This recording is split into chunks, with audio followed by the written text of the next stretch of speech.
you know, it's March being Women's Month, and I'm very excited. I belong to, and I wanted to introduce you to Dasa Carvey, who is the national president of WAVES, the WAVES organization. And she lives in Virginia Beach. We're fortunate to have the national president here. The group in the Hampton Roads area is called the Tidewater Waves, and they have 2 World War II members, part of the organization here. And Dasa is going to tell you a little bit about Alice and what she did during the war. And we were hoping to have Maggie Lawrence, who's also a member of the WAVES organization here, but she was not feeling well. And then we have Beth Chavez, and her son Neil is here, and he's given me all of her information, and both the ladies are going to do question and answer after we tell you a little bit about them. But first I want to introduce Dasa Carvey, the national president of the WAVES, and she's going to tell you a little bit about the organization, and then she's going to tell you a little bit about Alice and what she did. Dasa?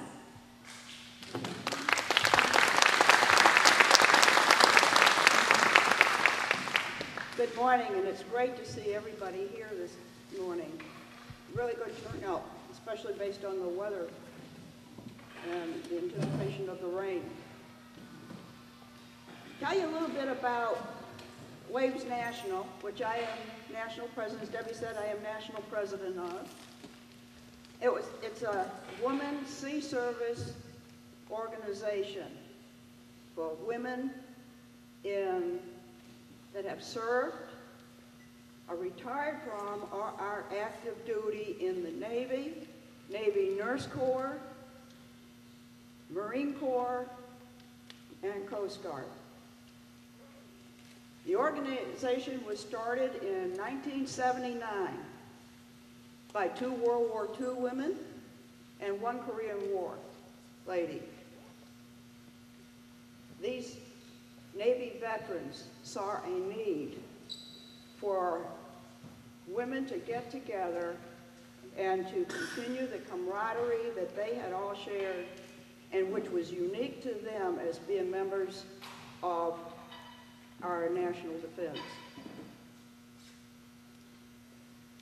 So they chartered in California in 1980, and we have been going strong ever since then. Our numbers are diminishing, and primarily due to the fact that so many of our World War II ladies have passed on. We have a national convention every 2 years, the last one being held in San Diego in 2008. We read over 325 names of members that had passed on in the last 2 years. So between 2006 and 2008, we lost that many of our members. Not all WAVES are members of WAVES National, and not all sea service women are members of WAVES National. Those were just our members that had passed on. So you can figure that probably 3-4 times that number of our ladies have gone. And what goes with them is their unique history, what they did during their service during World War II and subsequent years. It's all lost unless it's documented. What WAVES National is trying to do is to bring back into the history the role women played and are currently playing in the defense of our great country. Now, Alice, here to speak to you today, is one of the first women to be promoted to chief in the Navy. We also, among our ranks, we also have the very first woman who was promoted to Master Chief in the Navy, and that's the highest rank an enlisted person can go in the Navy. She lives up in Northern Virginia. She's 90 years old. She did 20 years. She did 1 year in the Army. Didn't like the Army because she didn't like wearing green bloomers. Got out of the Army after a year, liked her sister's uniform in the Navy and joined the Navy. Spent 20 years in the Navy, traveled the world, spent 2 years in Paris, France. Retired from the Navy in the early 60s, went to work for the CIA. When she reported aboard for her first day in the CIA, they said, well, we'll put you in the typing pool. Being the Master Chief that she was, she looked at him and says, I don't think so. And they put her in intelligence, and she was instrumental in going over the world, all of the world, doing background research and documentation on one of the 4 known spies at that time. She retired from the CIA and then went back to work as a contractor for the CIA, retiring just a couple of years ago at the age of 88. This shows the stamina of the women that are serving your country. Alice fits right in there among them. She has the backbone of a Navy chief. Let me just tell you a little bit about Alice. She's got a lot of sea stories, and I won't tell you all her sea stories because she may want to tell you herself. Alice served from 1943 to 1949. She met General Dwight D. Eisenhower.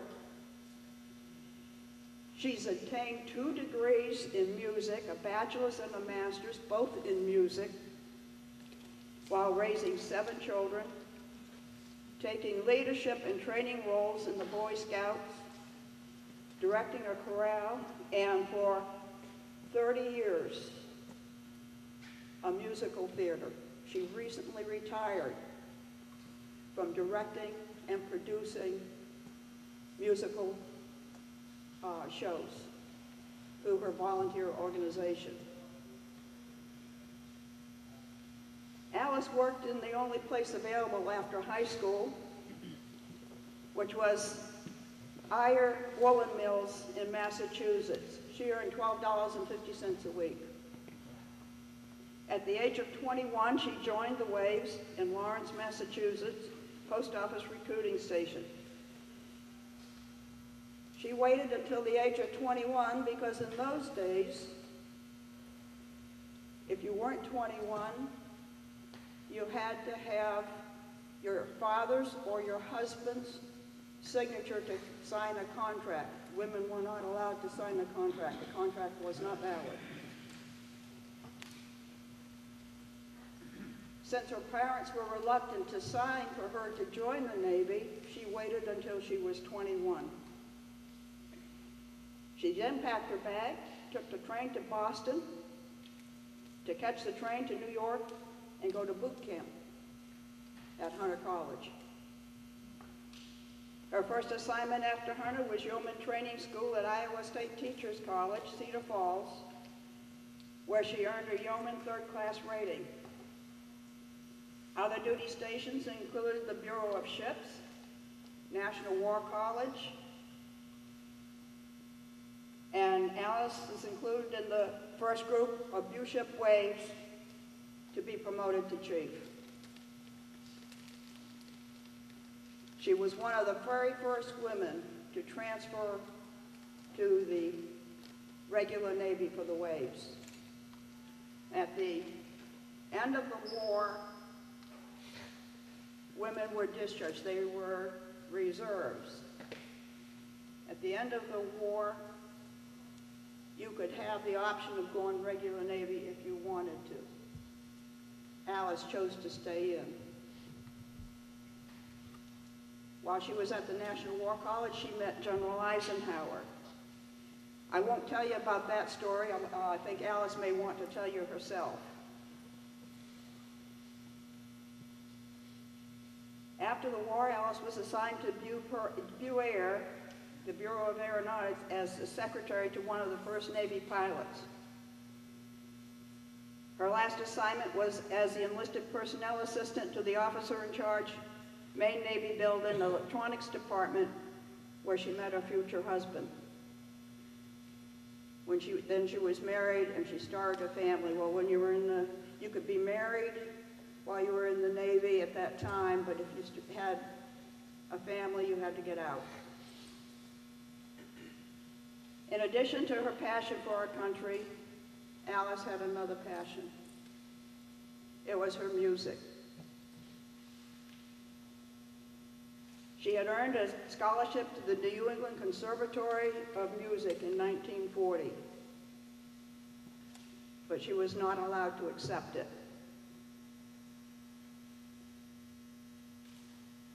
Women at that time didn't need that kind of education. It was of no value. So she ended up going to clerical school and becoming an office worker. Once she was in the Navy, she continued her passion for her music and spent her Navy pay taking music lessons. After she left the Navy, she sang at churches and weddings. She attended college at ODU while the children were in school, thus learning her Bachelor of Science in music. And then she went on for her Master's of Music with a concentration in voice performance from Norfolk State University, earning that in 1981. Alice has served as a choir director for a church in Norfolk, which led to her forming the Ocean View Civic Chorale in 1978. After 5 years of concerts in churches twice a year, she wanted to branch out to stage productions, which led to the Norfolk Musical Theater, now named the Tidewater Musical Theater. It operated for 18 years and then moved to Virginia Beach. And when it moved to Virginia Beach, they changed the name to the Tidewater Musical Theater. All members were volunteers, and they put on some really outstanding musical productions. She also established the Performing Arts program at the Star of Sea Catholic School. Alice has taught students in grades 5 through 8 that includes music, drama, voice, and performance. The school has named the program the Alice Walmsley Performing Arts Program. Alice continued to give back to her community with the same enthusiasm that she has served her country while in the military. So if you would take this opportunity, I'd like to introduce Alice Walmsley.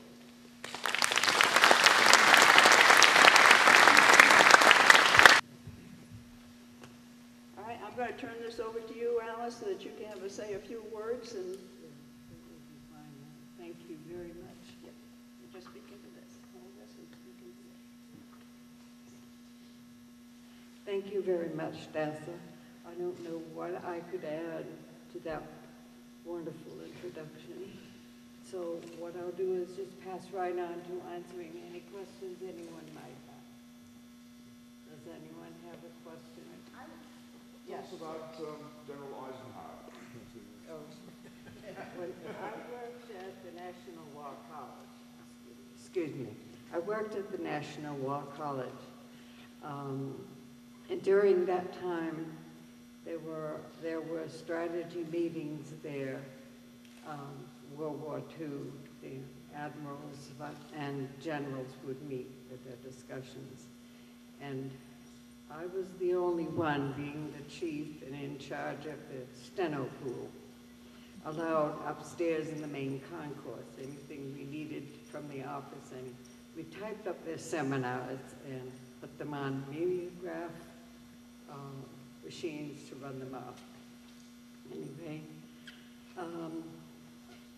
General Eisenhower was coming, and I did have to go upstairs to deliver some copies of things that had been completed in the steno pool. And that's where I saw him on the main concourse as he was passing. As I got up there, I noticed a couple of people were standing at the top of the stairs, and someone shushed me and saluted and glared at me, so I saluted, and then I saw General Eisenhower coming across the concourse, and he stopped, and a young man, I believe it was now, memory's getting a little bit hazy about some things, many years ago, but anyway, came across to ask what I was and who I was, what kind of an organization I belonged to, because he hadn't seen a Navy wave before. We were still called waves then. So that's what, but I do remember shaking hands with him. He had the warmest handshake, really nice, firm handshake, very nice. And that wonderful smile that you see in his pictures, he wears it most of the time, I think, because whenever I saw him there, he was smiling.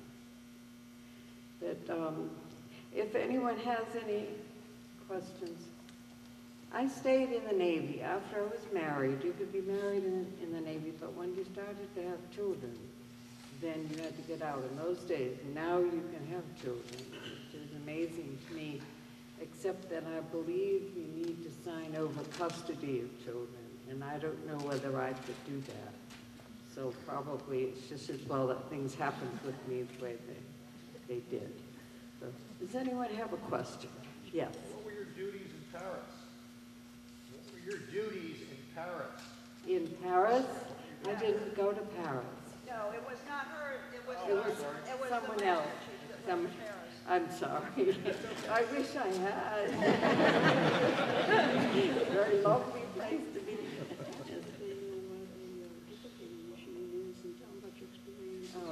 Oh, and that's, does anyone, I don't think any of you are old enough to remember the old-fashioned mimeograph machines for making. Well, that's what I was dealing with, and my staff contained some male sailors and a couple of women civil service workers, and I was the only woman, and I was a woman in the Navy, and I was the chief. So I was sort of in charge of the steno pool. And the men had to wear, because it was a National War College, and it was everything was very formal there, the men had to wear their dress uniforms, summer and winter. In the summertime, you can imagine the picture. Working on mimeograph machines and getting that blue ink all over their whites and going home and trying to scrub them by hand from what they would tell me. So I asked several times, I wrote a formal letter even requesting that the men be allowed to wear dungarees, they were called, and not jeans, but it's the same thing, dungarees, to wear them and their undershirts, t-shirts, they were called later. The answer was always no, no, no. So I thought, General Eisenhower, and somebody nudged me and said, you know, when there's a visiting officer, if you have a request and you ask the officer, they'll get it taken care of. So I thought, white, ink. So that was, I did make the request. Now, I'm not saying that General Eisenhower did it, but before 4:30 quitting time that day, a notice came from the front office. All male personnel will be allowed to wear dungarees. So that was right. They had to put the uniforms on when they were going out to go back home. And they'd wear them in the morning, and they could take them off and hang them neatly up, and they'd be nice and clean to put on that night. But anyway, that was my one claim to fame. Do you have any questions? Yes.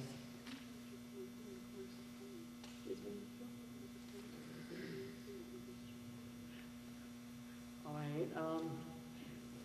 I worked in Washington, D.C. most of the time. My first assignment as a yeoman third class after yeoman school was the Bureau of Ships. Worked in Bureau of Ships for, I think, 3 years.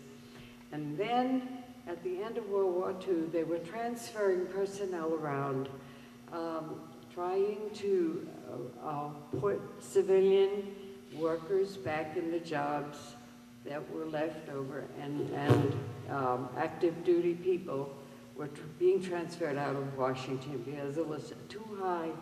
This is the way they explained it to us. There's too high of a concentration of uniformed personnel in Washington, D.C., and we don't want it to look like it's under captive or anything, which didn't sound logical to me, but that was what they told us. So, in the course of time, my roommate and I, who was also from Fall River, Massachusetts, so we had a lot in common, but we were transferred. They transferred people out 2 by 2.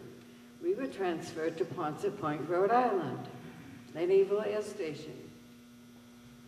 We were working in the administrative office, which was at the end of a long runway, about a mile long. The building with the restrooms for men was a mile away from the runway.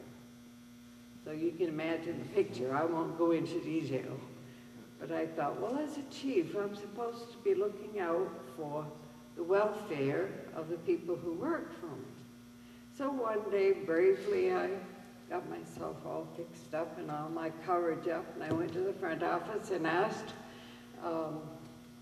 anyway, to have that situation rectified. I said, there are no ladies' facilities.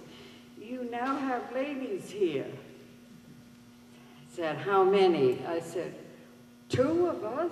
Aren't we important? Well, they said, no, sorry. So then it was rectified later. I can't remember the details now. Now and then I have a little lapse of memory, but eventually it was taken care of, and it was taken care of coincidentally with General Eisenhower's visit there. Because he said somebody had put the information into my ear, and a chief is always supposed to be, are you listening, chiefs? Always supposed to be listening to everyone else to find out where problems are so they can correct them, by George. Well, I thought, I'm going to try something. General Eisenhower, one of his assistants said in the meeting with him, do you have anything that you would like the general to look into? And I said, yes. What? That the men be allowed to wear their dungarees back and forth to work, not to have to change, not to wear their whites at work, change into their dungarees at work. Why? And I said, because it kept blowing from the mimeograph machines all over the whites.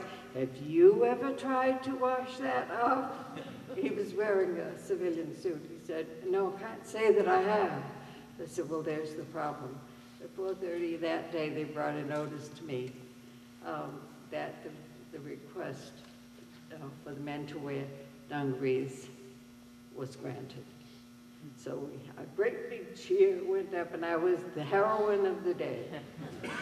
So, are there any questions? Yes. Are you still involved with the Virginia Musical Theater that you helped to? Yes, I'm the director. Yes, we're still, I was ill about a year ago, and we haven't done a show during this past year, but we're getting ready to start up now to do more shows. I had a meeting, and I will have another one on Saturday this week with some of the people involved, and I've insisted that I not be the one to have as much responsibility, that it has to be a shared responsibility. So we should, within the next few weeks, we should see something in the paper about our production being prepared. We do family musical theater. We've done things like The Sound of Music, Brigadoon, and that ilk of shows. And plus, we've done things that were written by people who are not musically famous, who were good things. So we will be. Thank you. Anyone else? Yes. Did you get initiated when you made chief? Excuse me? Did you get initiated? You made chief? Did I? I'm sorry. Did you cross the deadline? Yeah, no, chief's initiation hours. I was initiated recently. Well, we're now, and I didn't know anything about initiations. I was one of the first 13 women in Hugh Ships. to attain the rating of chief. And we were just dusted off, yes, you're chiefs, and that was the end of that. That mattered maybe when you were transferred to another job, but when you hear about Quonset Point, Rhode Island, you just wonder how much it mattered. But anyway, it did, and eventually it did matter more and more, and we were more or less filtered in, not with the men, but on the same level as the men. At that time, they did not have initiation. I don't know about No. for the men, but they did not have initiation No for the initiation. women. I heard about initiation for the first time, was it 2 years ago? So, more like, Well, recently, when the ladies civilian organization got going. Waves National took the opportunity to identify all their World War II chiefs, invited them to the National Convention in Philadelphia in 2006. At that time, those ladies that had been promoted to chief and been initiated took that opportunity to initiate all of the ladies that had not been initiated during World War II. That's when I was initiated. So Alice, yes, she has been initiated, but it was by Waves National. And all I can say about that is I entered frightened, I came out laughing, and I spent the next week laughing. So it was a lot of fun. And she slept with her khaki cover. Oh, I wouldn't put that away. My family thought I was nuts. We won't let Mama go away again. She comes home and does strange things. Any other questions? Yes, sir. Oh, I'm sorry. How do you feel about women on fighting ships with a recent decision to put them on submarines? I have mixed feelings about that. The feminine part of me says, yeah. The other part of me, the cautious, says, why? Just to prove a point? Or is it really something, if it's something serious that you think that women can do, as we know, some women have the strength as men do, but some do not. The feminine, some are more feminine with less strength. Why do it? If it's to prove a point, I would say no. If it's to prove what they can do or to really do something useful, I'd say yes. So I'm mixed. You couldn't put me on one side or the other. So don't. Anyone else? All right, thank you all very much.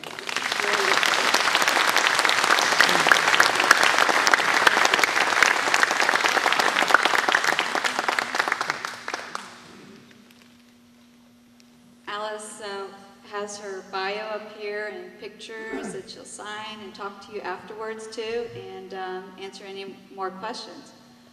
I get the pleasure of telling you a little bit about our next guest. Her name is Beth Chavez. I hope I pronounced that last name right. She was born in 1919. She was a daughter of Dr. Clifford Strange and Alice Strange. She's a native of Portland, Maine, and became profoundly interested in aviation at an early age. In 1915, while a student at Harvard Dental College, I think this is her dad, he and several companions designed and built a hang glider that flew successfully from a hilltop in Cape Elizabeth. Upon graduating in 1917, he received a captain's commission in the U.S. Army and served with the Dental Corps at a training field in Spartanburg, South Carolina. Returning to Portland, he purchased a government surplus Curtiss Jenny, the primary training plane of World War I, and learned to fly it from a former World War I flight instructor at Old Orchard Beach, Maine. In 1922, he acquired several acres of farmland in Stroudwater, then on the outskirts of Portland, and graded a small grass-covered runway for personal use.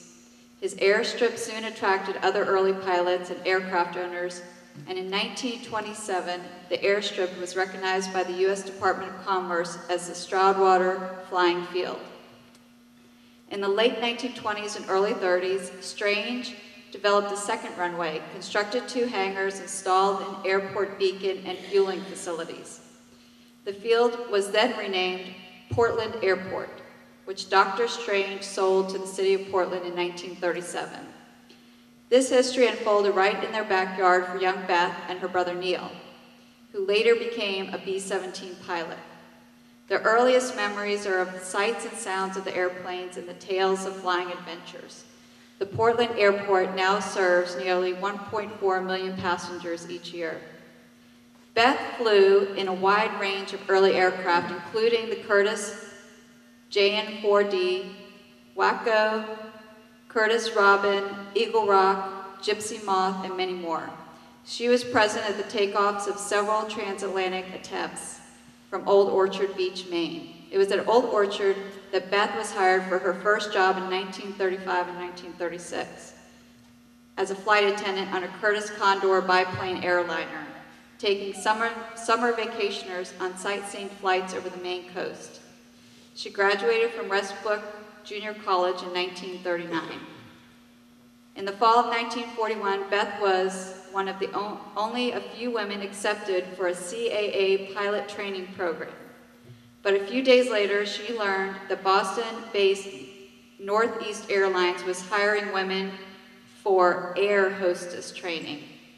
She applied and was accepted and was soon flying the New England routes in the new DC-3 airliner. In the air, she met the man she would marry, Northeast Captain Ayres Chavez. Their plans, however, would have to wait as Great Britain was already at war with Germany. The only transport for vital war materials, including aircraft from North America to Britain, was by ship across a stormy North Atlantic patrolled by German U-boats. Prior to Pearl Harbor, the War Department had made commitments to purchase Douglas Aircraft's C-47 and C-54 aircraft. These 2 models would perform admirably during the Second World War. However, before these models became available in great numbers, the War Department was forced to press into service civilian airline aircraft and crews to meet their mission requirements. The Air Transport Command was to be an airline in military uniform. Its life began with the beginning of the Second World War, and when the war ended, it was an organization larger than the combined United States commercial airline fleet. The ATC was an outgrowth of the Ferrying Command, which had been established to deliver U.S.-built aircraft designed for Britain under Lend-Lease from the factories on the West Coast to embarkation points on the East Coast. The North Atlantic wing of the ATC, originally 23rd AAF Ferrying Wing, operated the North Atlantic route for aircraft, personnel, and cargo from Presque Isle AAF to Prestwick Airport, Scotland, via Greenland, Iceland, or directly from Nova Scotia, and flew transport routes into Labrador, Northeast Canada, and to bases in Greenland. In 1945, it opened a transport route from Iceland to Oslo, Norway, and to Stockholm, Sweden. Captain Chavez put on the uniform of the U.S. Army Air Transport Command shortly after Pearl Harbor and deployed with the Northeast Airlines crews assigned to the North Atlantic wing. He made many transatlantic crossings in C-46, C-47, and C-54 aircraft and participated in the search and rescue operation depicted in the book Island in the Sky by Ernest Gann, and in the William Wellman film with the same title starring John Wayne. He was promoted to chief pilot of the Northeast Airlines crews in 1943. Beth flew the U.S. and Canadian routes, but because their engagement was an open secret, had to resign and resumed her college studies at Boston University. As the tide of war began to turn, Beth and Ayres were married on Christmas Eve 1943 when he was home on leave. After that war, Captain Chavez flew on with Northeast Airlines, later merged with Delta Airlines until his retirement in 1972. A career in the air that took him from biplanes to the Convair 880 and the Boeing 727. Beth maintained contact with former flight attendants and enjoyed many reunions with the Delta Clipped Wings group. She now resides in the Punko area of Virginia Beach and is a frequent visitor to our museum. Now, her son Neil is here today, and I think he's going to help assist. I hear she has many good stories about what she did during the wartime effort. And I'd like to have her son come up. Come on up, Neil. And Beth to talk a little bit. He's going to help me to in aiding his mom in talking a little bit about what she did.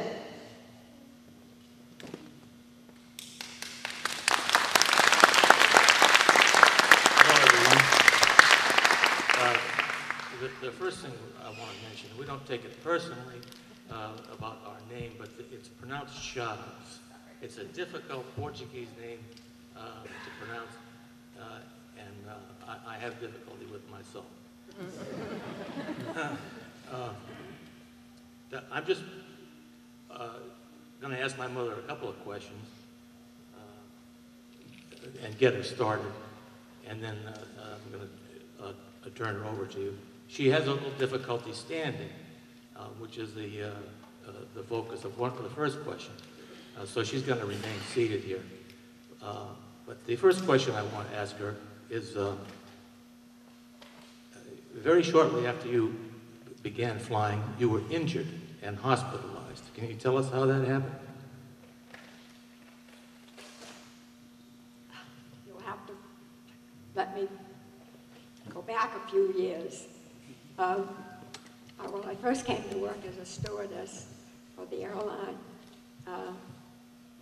one of the young pilots thought he'd show off a little bit, so he took me up in the empty airplane with his co-pilot. Made a few fancy turns, did a few little tricks and everything. And I ended up flat on my back, which put me in the hospital for several weeks. I never let him forget that, all the years that we were married. I tried to make him took on with me the first time we met. Yes, that's how I survived. His conscience forced him to visit me in the hospital. Actually, how this was done, you know, the flight attendants have their little station in the tail of the airplane. And when she was back in the tail, they gave her a little astronaut training long before there were astronauts. And she flew up to and cracked her neck or something. Anyway, the second question that I want to ask her, and then I'm going to sit down, is before the war started, you made a flight in a blacked out ship to Canada full of mysterious men, and were told not to let them open the curtains, but you did and peeked out. What did you see? In the harbor of Halifax, Nova Scotia, was an entire fleet of probably close to 100 PBY flying boats. That was the first installment of the Lend-Lease programs that we had with England. It was really a great sight, and the first time I had seen so many airplanes all gathered in one spot, except at an airport. I thought that was one of the most exciting things of my first experience with airline flying. It took a long time before I got used to the idea that I was up here and it was down there. However, as Neil has probably told you, or maybe my bio, I grew up with airplanes because my father became so interested after World War I that he bought one of the original warplanes that had been designed for our use in the war, but the war ended and all these freighted airplanes were put on sale at very reasonable prices. So my dad bought one, and many of his friends also bought. They were called the Jenny JN4D. That was the standard airplane for the amateur pilot way back in those days when flying was considered a rich man's sport or a fool's attitude. Because of that, I grew up on a small airport, which has since become the Portland International Airport, home of a great many national and international airlines. It was an interesting life being on the sidelines and watching flying come into its own.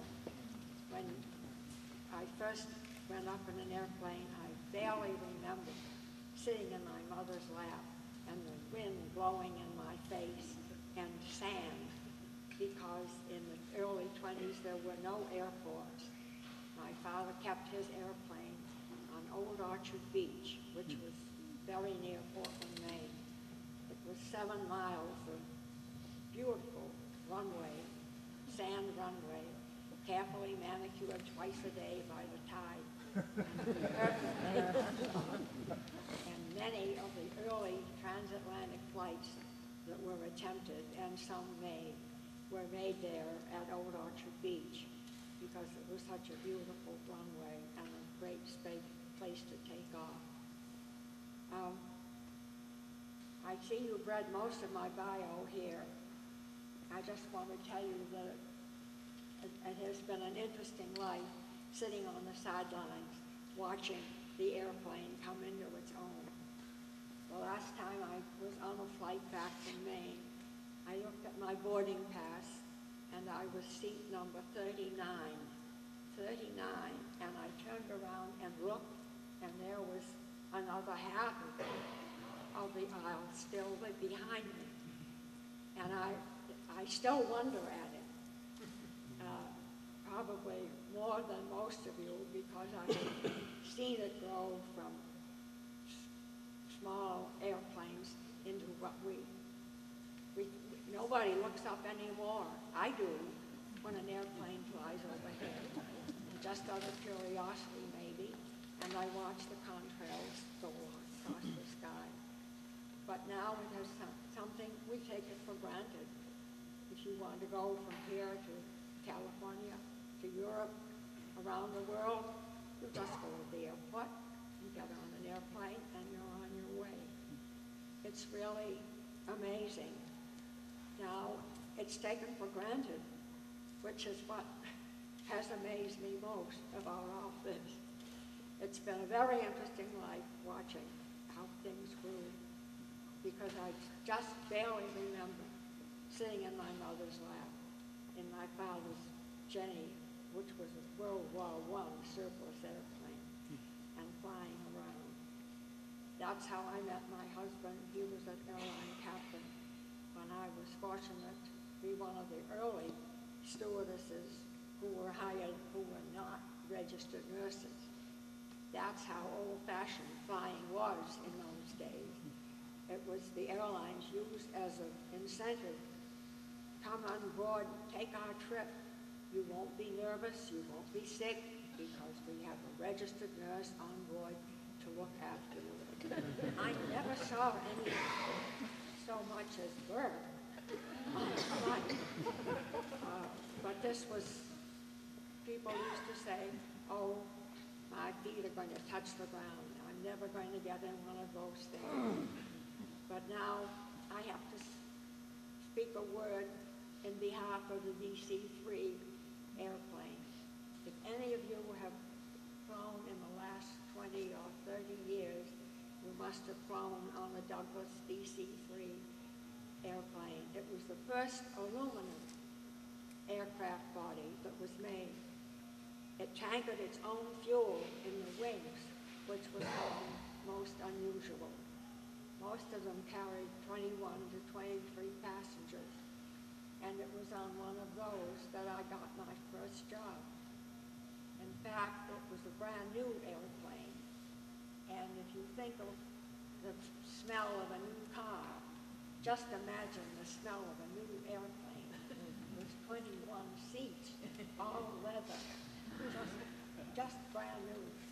Unfortunately, right after we got those, the war came, and the military grabbed them just as quick as they could and replaced them with some older, previously retired airliners. And those are the ones that we flew during the course of the war.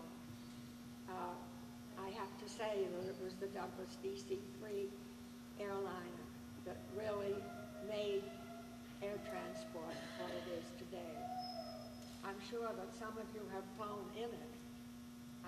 I'm not sure how many are in service now, maybe only a few, but they were the father of really airline travel. And the 21 or 20, I think the maximum was 23 passengers. I looked at my boarding pass the other day and I was seat 39 in the airplane. And to look behind and see more rows was really thrilling when I think of how much it has grown all these years. And I have to ask, as I do so many times, is there anyone here who has never been in an airplane? I don't see a hand. A few years back, I would get a few hands. People are a little bit nervous, you know. But now, air travel is our way of life. And it's a great way of life, brought about by the adventure and courage and energy of so many early pilots. Now, we don't think of anything. If we're going somewhere, we make a flight reservation. Once in a while, someone takes a train, but not that often. I have to speak on behalf of the airplane, especially the DC-3, which was my home for several years, and where I met my husband. The aviation is now recorded so completely on the internet, and I do suggest that any of you who are interested really in the history of flying, you can bring it all up. All the accidents, all the adventures, all the names of the licensed pilots who were licensed at that time. The Department of Commerce covered and ruled aviation until about the late 1930s. Now, of course, it is the Federal Aviation Authority. But the history is there, and for any of you who like to dig back, it's fascinating.